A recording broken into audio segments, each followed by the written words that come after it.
tutakuwa na ibada ya jioni ambayo ndugu yetu James atakuwa anamalizia hiyo topic yake. Bwana Yesu asifiwe. So there is that concept. What is God talking to you about?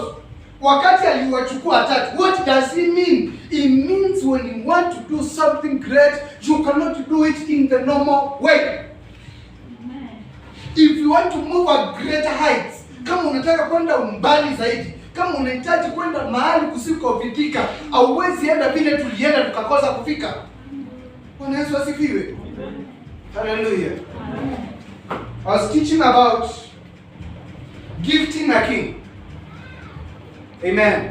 Amen. Lakini kidogo tu nitakuruhusu. Nilikuwa naongelea gifting a king. Na leo nataka kuconclude. Leo ndio ninamalizia. Number 1, who is a king? The king is Jesus Christ. Mwenye nimekuwa nikiongelea, sijakuwa nikiongelea huduma, sijakuwa nikiongelea kanisa, sijakuwa nikijiongelea ama yule mwingine. Nimekuwa nikiongelea Yesu Kristo. Bwana Yesu asifiwe. So ile gifting a king nimekuwa nikiongelea, I'm talking about you gifting the Lord Jesus Christ. That is number 1. Kwa hivyo zile vitu umesikia na umejifundisha, you need to understand who you are gifting. Sio mzee vile ulikuwa unafikiria. Hallelujah. Sio mimi vile ulikuwa unafikiria ati ninakuja kuomba sadaka. Unajua tukiongelea giving watu wanaonanga pastor anaitisha sadaka. I'm talking about gifting Jesus Christ. Bwana Yesu asifiwe. Amen. So, why gift Jesus? Number 1. Jesus came to establish a kingdom. Hallelujah. Amen. Kama unaandika unaweza andika, hii itakusaidia sana. Asubuhi nimekuuliza swali rahisi sana. How comes when kabla Adamu afanye dhambi alikuwa na uwezo wa kupaa juu angani bila ndege? Hakukuwa ndege. Hallelujah. Hakukuwa helikopta, hakukuwa hizo vitu zinaenda na watu. Alikuwa na uwezo wa kwenda yeye kama Adamu, aende mbinguni, aseme majina ya vitu za mbinguni, na aende chini ya bahari, aseme majina ya vitu zilizo chini ya bahari, na aende dunia yote, aseme miti iliyo huko. How? Because God's plan was to establish a kingdom. Hallelujah. Amen. So the first thing God was to build a kingdom yake, ufalme wa mbinguni uonekane na mtu. Alikuwa anataka ajenge ufalme unaoonekana na macho ya nyama, ili sisi wenyewe tuwe wafalme. We will read in the book of Hebrews, anasema binadamu ni kitu kidogo, bali kimepewa mamlaka juu ya wanyama wote, juu ya vyote na juu ya vitu zote. Hallelujah. So the first step was God wanted to build a kingdom in you, not in us, in you, individually. Hallelujah. Amen. Number 2, religion was not part of Christ. Hallelujah. Amen. Nakwambia namalizia, kwa hivyo nakuelezea zile vitu nimekufundisha.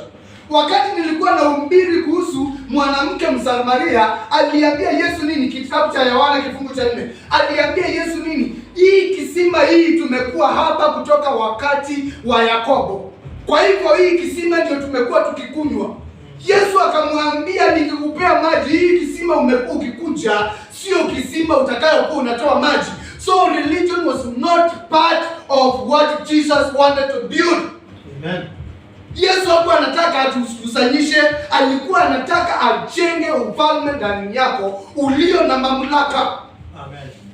Hallelujah. In fact, let me tell you something. Nataka niulize swali. Ni nani waliua Yesu?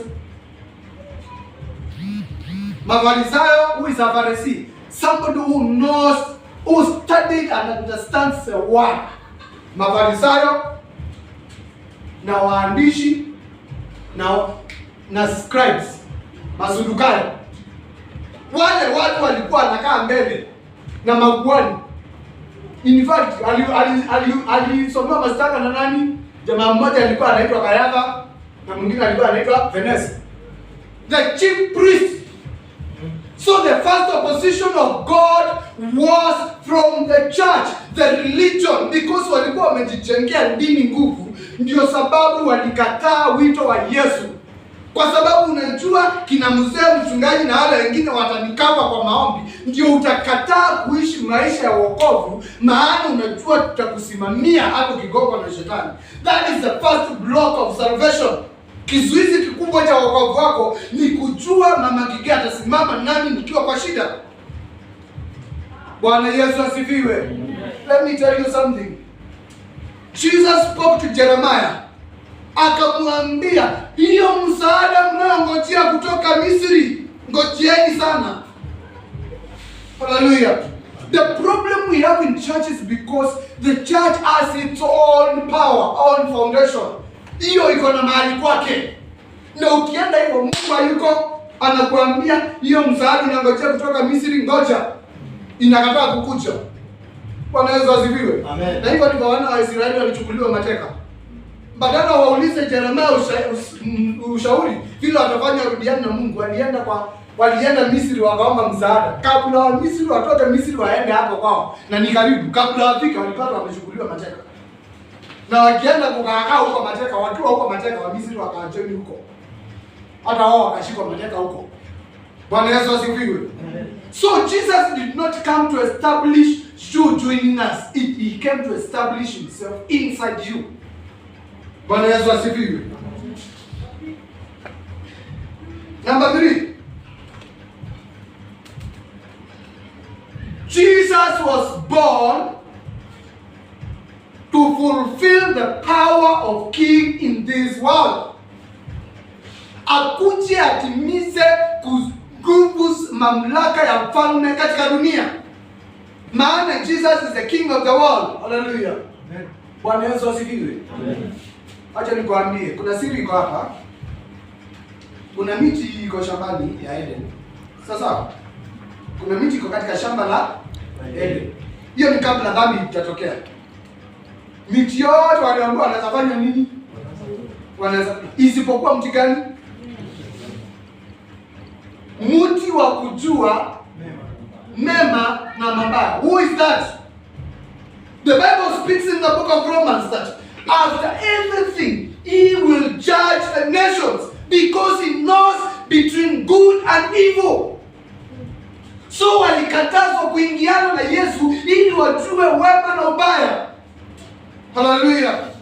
Maana wasipojua hakutakuwa dhambi. Yesu ndiye tu hakimu mkuu, ndiye supreme judge. So they were denied access to Jesus when they were in the Garden of Eden. Hallelujah. Amen. Now Jesus is born in the book of Matthew, Luke and Mark so that he can establish that kingdom. Hallelujah. So kama mtu huko uliwe na ulikuwa katika shamba, kazi yake ilikuwa gani? Huo mtu ndio ulikuwa unawezesha Adamu kwenda mahali anayetaka na kwenda mahali anajisikia. Can I show you the secret? It was Jesus in the garden. Hallelujah. Katika shamba la Edeni si mti, ni Yesu alikuwa pale akiwa mfano wa tunda. Hallelujah. Amen.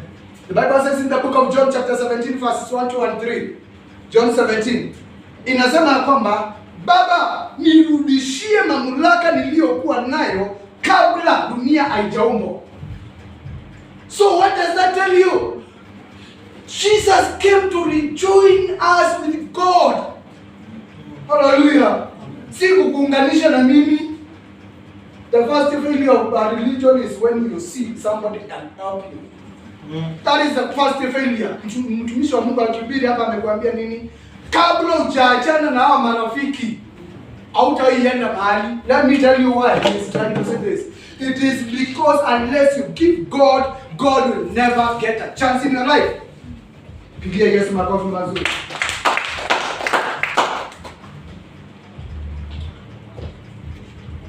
Number what? 4. Jesus came to give kingdom to us. Nguvu zote nimepewa juu mbinguni na mamlaka yote nimepewa, na wale waliokaa chini yangu nimewaachia hizo nguvu hapa duniani. Bwana Yesu asifiwe. Mtu wa kawaida hawezi elewa siri iliyo katika Yesu. Mtu wa kawaida, na ndio sababu nimekuambia hivi. Petro hakuambiwa kama Petro, aliambiwa kama Roho aliye ndani ya Petro. Bwana Yesu asifiwe. When the Spirit is in you, in the book of Colossians chapter 3, when the Spirit gets charge of you, you go. Hakuna mtu tena, ni mtumishi wa Bwana. Hallelujah. So when the Spirit was in charge of Petro, the Lord spoke to the Spirit. When you are dwelling in connection with the Spirit of God, the Lord will come to you. Bwana Yesu asifiwe. Hallelujah. So Jesus came to give you the kingdom. That is why I was telling you, you must invest heavily in the kingdom that is building you. Not only everything. Katika ufalme ulio ndani yako, kama unataka ustawi, unafaa kupeana kila kitu. Bwana Yesu asifiwe. Aha. Utanifungulia katika Timotheo wa kwanza. Mungu cha kwanza mstari wa 17. Understanding Jesus, you must first understand the concept of kingdom. Bwana Yesu asifiwe. Nataka msomaji anasomanga pole pole, neno moja baada ya nyingine. Chapter 1 verse 17.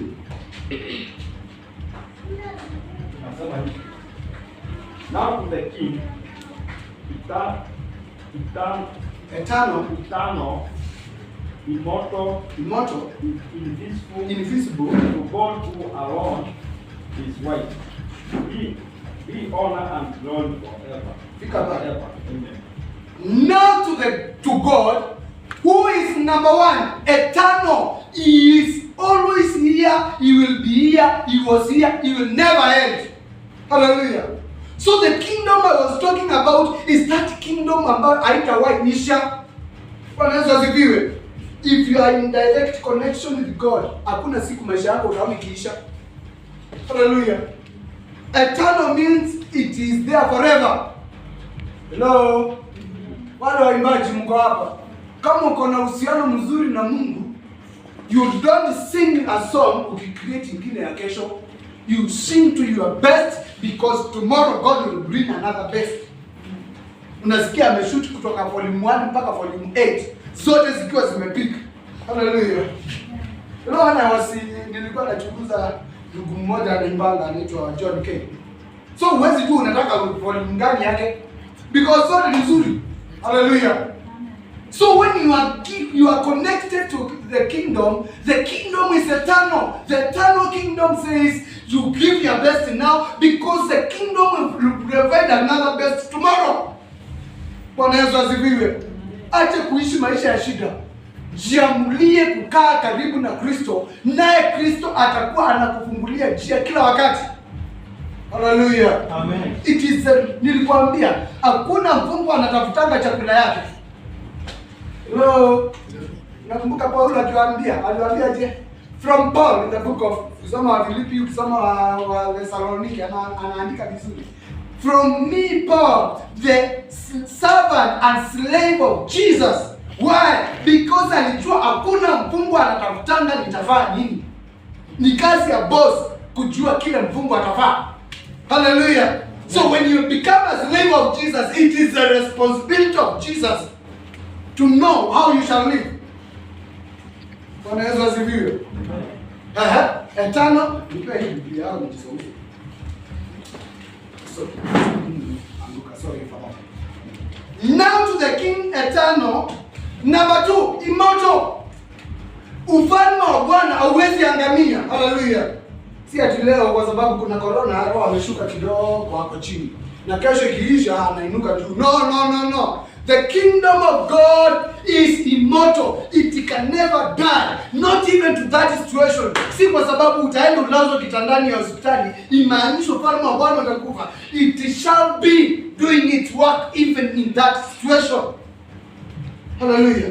Ushawaona mtu ambaye amefika mwisho kabisa lakini anajitia nguvu. Na ndio sababu asubuhi nilikwambia hivi. Kuna watu hapa wakikwambia stories za maisha yao, ukilia nimelema uambie story ya mzee. Utakuwa gani? Na ni nini ujinga nilikuwa nalia? Kama yeye amebeba hivyo, ni nini ujinga nilikuwa nayo? Unaamuka unajipangusa. But the grace, because the kingdom of God is immortal, it can never die. Kabla ya kuambia shida yako, huwezi jua kama unayo. Hallelujah. Amelala nje leo, alienda kulala kwa John kwa sababu nyumba imefungwa. Lakini kwa sababu ya kuwa neema imemfunika, ninakuja mzee shida iko kwako. Hata leo ananiambia ananifungia Sunday. Si unikopeshe. The difference is the grace. The kingdom of God is immortal. It can never die, even when the situation dies. Hallelujah. Another thing here is invisible. Ufalme wa Bwana si ule ufalme tunaenda kupigana nao. Hallelujah. Because the Bible is very clear. Kila kitu tunayoona na macho yetu haya, macho ya nyama na damu, kila kitu tunaona kiko na time yake ya kuishi na kuisha. Bwana Yesu asifiwe. If there is anything that you can see, ukiangalia hivi, wewe si uliangalia gari ukikuja Nairobi, acha nikwambie kuna time utaiangalia ukienda kweli. Kila kitu tunaona na hii macho. God read. Yule aliandika kitabu cha Ufunuo aliandika aje? Alichukuliwa akatobolewa nini? Macho. That is the guy who so clearly, and that's why Paul is saying in the book of Corinthians, anasema nilimuona mtu akiwa amesafiri kutoka hapa mpaka mbingu ya tatu, akaambiwa vitu ambazo haziwezi tafsirika. He's talking about John. Why? Because alifungwa macho haya, akafunguliwa macho yanayoweza kuona ufalme wa mbinguni. Today ukifungwa macho haya, utaacha kuona hiyo school fees umekosa. Utaona mtoto wako akimaliza university. Bwana Yesu asifiwe. Ukifunguliwa hii macho ndio iko na shida. Hallelujah. Sunday when I was teaching, I told you, shida yako ni wewe una improve, una expand your problem. Hallelujah. Wewe uko na shida ya kwamba ukuli vizuri na unataka kitambi kama yangu. Na kama sipati kitambi kama yake, ndio inanikumbusha wakati tulikuwa analika. James na Mwasara, kumbuka hii maneno mzuri sana. Tulikuwa tunasema Bwana Mungu, sasa ni hapa December 29-30 mahali hapa. Bwana Mungu, next year kama Bwana sitaoa, nitaacha kukuabudu. Kanasonga ikifika December next year tunaambia Mungu, Bwana bakia tu Mungu tu. Because the kingdom of God is eternal, so you shall never think about it dying, even if the situation dies. Bwana Yesu asifiwe. Acha nikwambie, hata leo ukifungiwa nyumba, God knows where you will sleep. Kuna siku sipendi kupeana story yangu, lakini wengi wanijui hapo. Kuna siku nilienda nyumbani. Na wakati nilitoka Nairobi, nikienda nyumbani sisemangi, by the way, watu wa kwetu wako huko Nairobi. So why call my people wa Nairobi niwaambie ninaenda nyumbani. Na hiyo siku nilipoenda nikapata kumbe kuna family nyingine ilikuja ikaishi hapa kwetu. Nilikuwa najua imekuja, lakini sikujua inaishi aje. Na alikuwa na wasichana wanne wakubwa.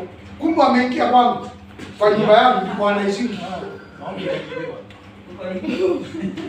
Na sikuwa najua kama walikuja kuishi kwangu. Nilijua wanakuja kuishi kwetu na kuna nyumba mbili, lakini sikujua anaishi kwangu. Na nikafika saa 4 ya usiku.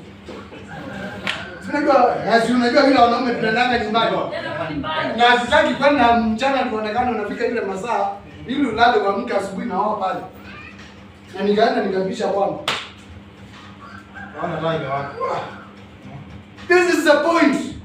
God knows your next step. Na ndio sababu nilijenga nyumba kubwa. Kwa wale hawajui nilijenga nyumba kubwa.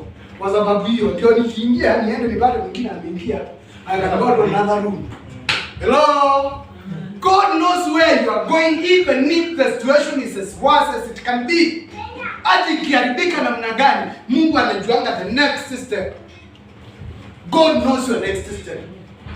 Because His kingdom is in you. Hallelujah. Amen. Aha. Malizia story.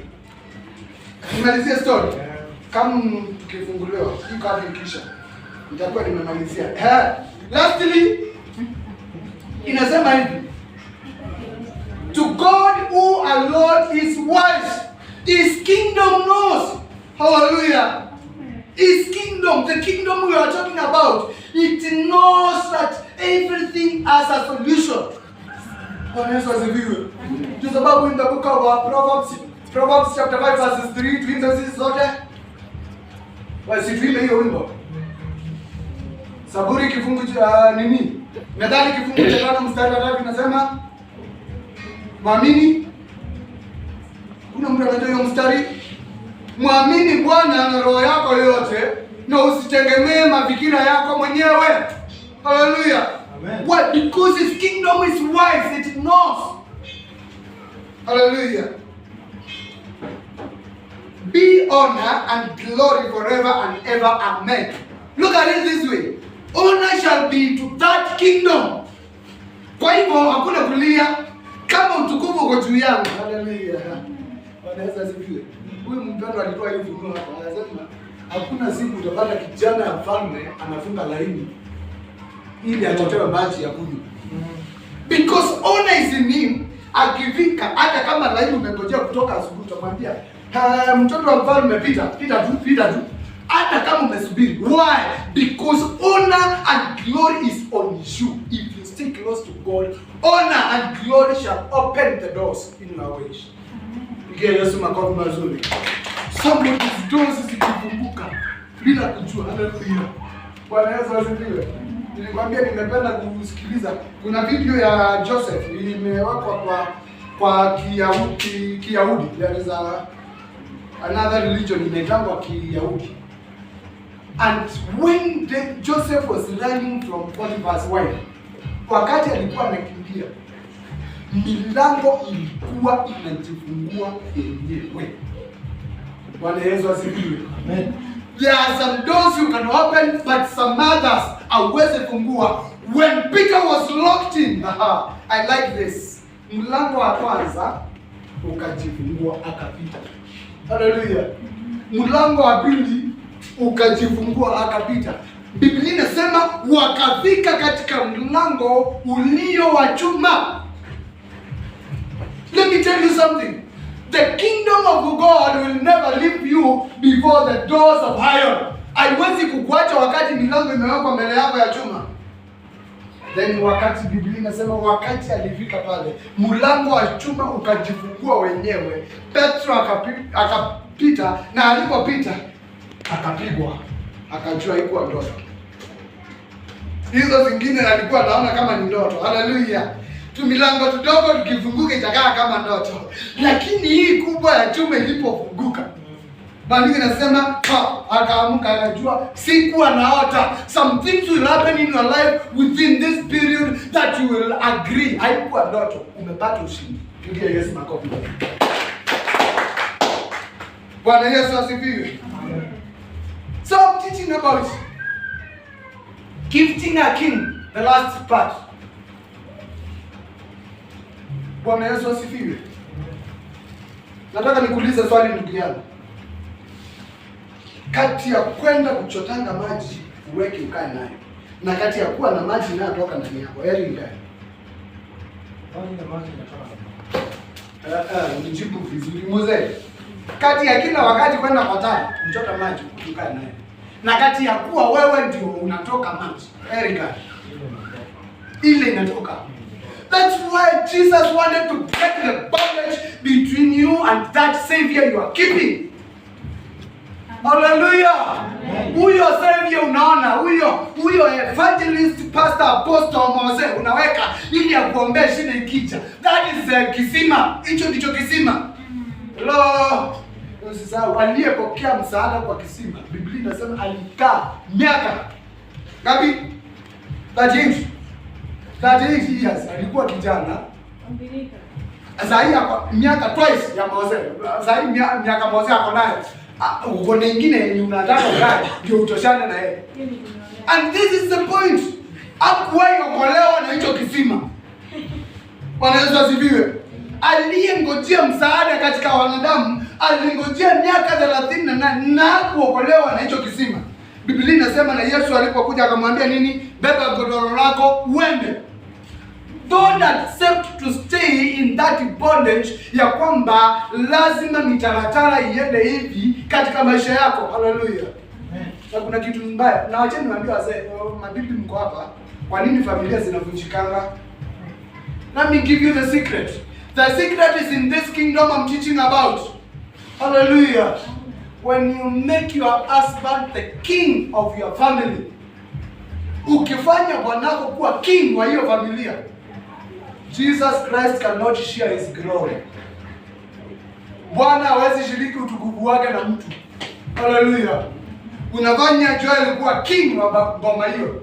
Sikatai wewe ni wewe mwenye boma, sisemi usikue. Lakini unamfanya tegemeo. Unajua what happens? Ukimfanya tegemeo, Mungu anakuambia songeni. Within the next 2 years, ile vita inakuwa kwa hiyo boma. Because Christ is not there. Wakati bibi unaolewa, na waje niwaambie, na mwanzo nitakushauri. Juu wewe ndio kijana wangu ninafurahia. Ukianza kuoa au bibi mwenye anafanya jambo, usioe bibi anakaa chini. Unasababisha mambo. Why? Kama anakaa chini anakufanya Mungu wako. Let me show you something. Anakufanya Mungu wako. Na ukimfanya Mose akifanywa Mungu, Mungu anamharibu. Kwa sababu gani? Mungu hawezi shiriki utukufu na Mose. Amen. Bwana asifiwe. So mnaanza kupigana hapo, mnalaumu nyumbani, huko nyumbani ametoka, mnalaumu mapepo ya ukoo. Shida ni moja, na wewe uko hapa, Pastor Boniface, usikubali kanisa ikuite Mungu wao. Maana ukiitwa Mungu, Mungu hawezi shiriki utukufu. So mimi kabisa nina mambo. Kaja mnasikia mchungaji amepatikana na manarika wa praise and worship pale. Amewekwa kambi. Nani atakuja kuni? Okay, tell me siku moja unaweza kuja kunitoa jela nikiwa nimeshtakiwa kuwa nimepatikana na msichana wa shule. Na ukikuja utakuwa tunafana. It's only the same people who flock together. Sasa unashindwa unataka kunitoa kabla niende huko niseme hata Mose kuna gengine hata mimi ninajua. This is the point. If the kingdom is in you, the kingdom should be in charge of you. Ikuwe juu ya vyote. Hallelujah. Amen. Bwana Yesu asifiwe. Amen. Sinimalizie. Acha nimalizie na hii mstari moja. The book of 1 Timothy chapter 6. Nazaandika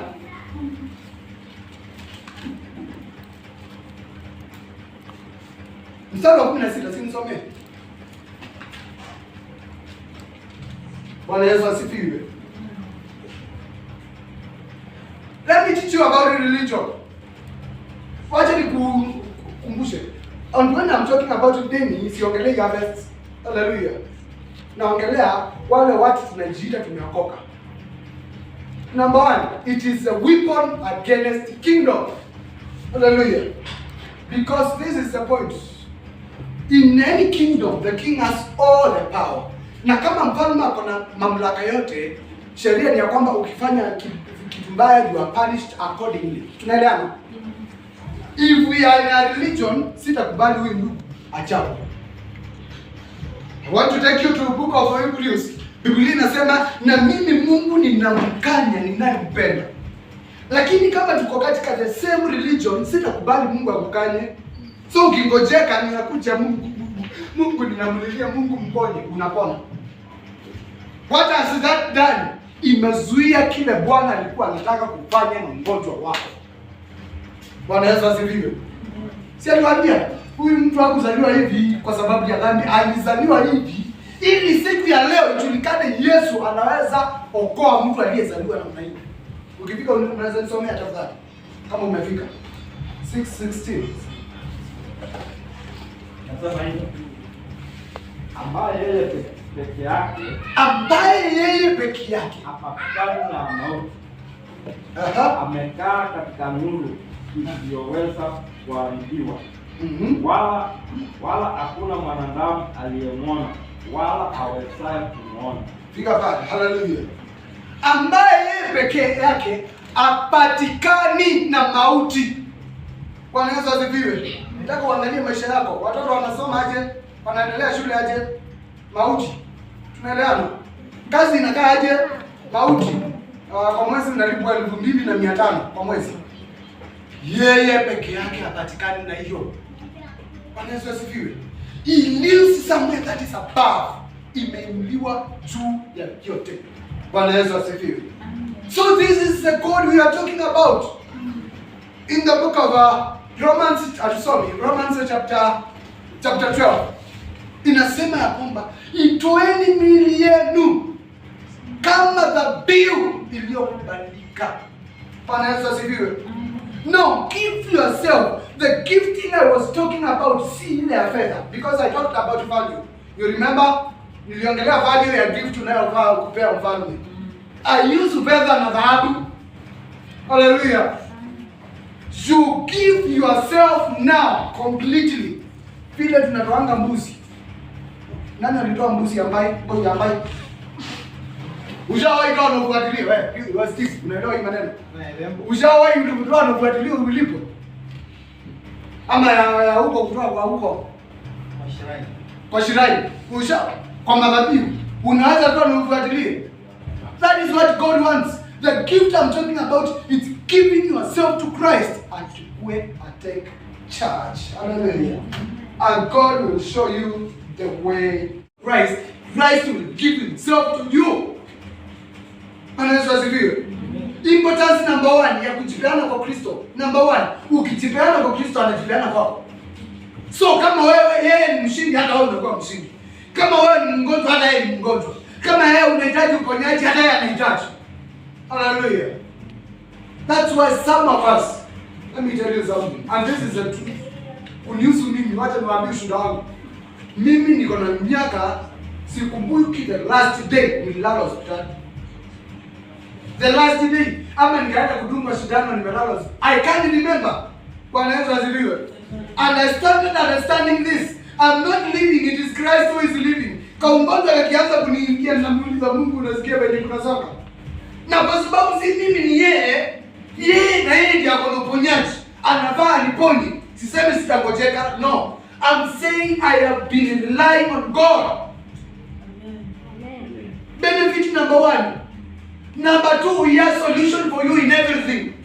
Hallelujah. Let me show you wale watu mnaendana kwa counseling. Counselors. Mnaziharibia kazi, njoo msinione mnaharibia kazi, siharibu. Nafundisha kanisa ukweli. Kama ukitegemea Bwana, ako na solution ya kila kitu. Bieti ni shida ya ngoma yako, ako na solution. Bieti ni shida ya masomo, ako na solution. Bieti ni shida ya kazi, ako na solution. He has everything. Hallelujah. Jesus Christ akiwa in charge of us. Hello.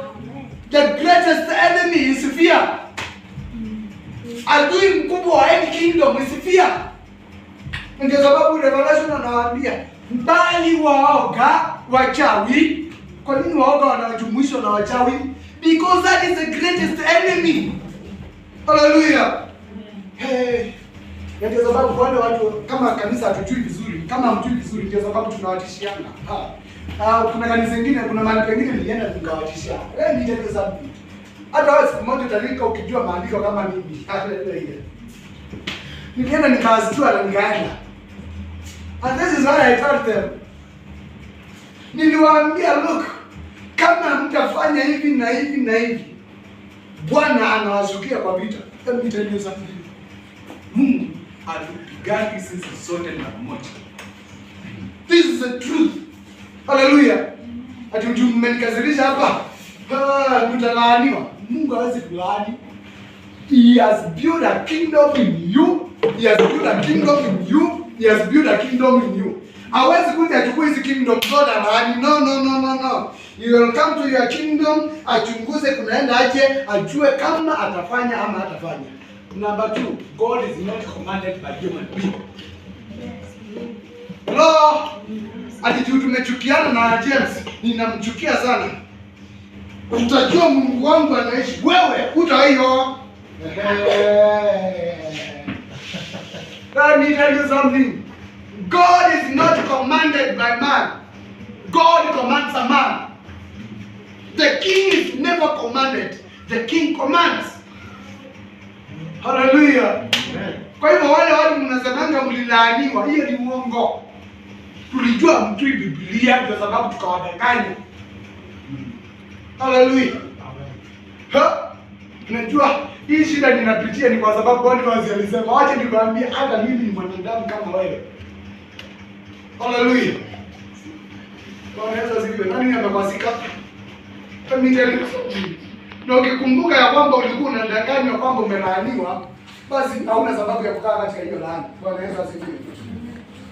So kufikia pale, I want you to understand that God wants you, you alone. Wanaweza ziviwe. Fungua macho yako, toka katika kifungo. Toka katika maisha ya kulemewa. Hallelujah. Toka maisha ya collective. Come to an individual life. God wants you. Neno ni moja. Hallelujah. Katika kile tulicho nacho. Fedha, dhahabu hatuna. Lakini kile tulicho nacho. Sauti ya mtu asikiagaye jangwani akisema, tengenezeni njia. Hallelujah. Open the gates of kingdom so that the kingdom can do its work in your life. Hallelujah. Hata haya mambo unapigana nayo, utapigana nayo. Why? The king will be doing their work. Hallelujah. Kufikia pale natumai mmebarikiwa. Understand who you are. Hallelujah. Okay, some kingdom are more powerful than others depending ulielewa nini. Shida ni tofauti, tulielewa nini. Kwa hivyo kama mimi wewe umeelewa, sasa hivi nimekufundisha umeelewa, ufalme wako utatoshana na wangu. Wanaweza wasifiwe. Because before nikufundishe, sawa yako itakuwa inahitaji yangu sana. Lakini yako utahitaji yangu ipate nguvu. Hallelujah. Usikaa hapo ufundishwe, kaa hapa hata wewe ukuje kufundisha. Usiishi maisha ya uonyesho njia, hata wewe kaa maisha uonyeshe watu njia. Bwana Yesu asifiwe. Kufikia pale natumai umebarikiwa. Simama kwa miguu yako.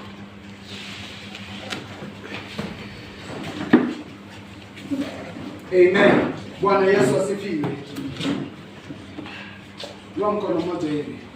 Sema Bwana Yesu. Kila mtu kwa sauti moja. Sema Bwana Yesu. Naja kwako. Siku hii ya leo ninakusihi ukanijengee ufalme. Ufalme ulio na nguvu. Ufalme ulio na ushindi. Ufalme ambao wewe ndio utakayekuwa mfalme. Simama nami katika kila jambo. Ukaniongoze. Hatua zangu ziwe mbele zako. Ili nisishindwe. Ili nisidanganywe. Ili nisiibiwe na yule mwovu shetani. Kuanzia leo nimejitambua na nimejiachilia kwako. Nikubali. Wacha ikawa kulingana na mapenzi yako. Katika jina la Yesu nimeomba. Baba Mungu, katika jina la Yesu Kristo mtakatifu wa takatifu. Hao wanawako walioinua mikono yao mbele zako, mfalme ishie milele. Niko kwako nikiwakabidhi mbele zako Jehova Shama. Bwana, wajengee ufalme utakaosimama, utakaokubalika, ambao Yesu ni wewe utakayekuwa suluhisho katika maisha yao Jehova Jireh. Katika kila jambo wanalokuomba, katika kila jambo watakalokulilia, Bwana ninawafunika na uweza wako. Jehova Jireh unayechunguza. Maandiko yananiambia hatujui kuomba vema. Bwana, katika falme ulizowajengea, yawezekana hawatajua kuomba inavyostahili, mbali roho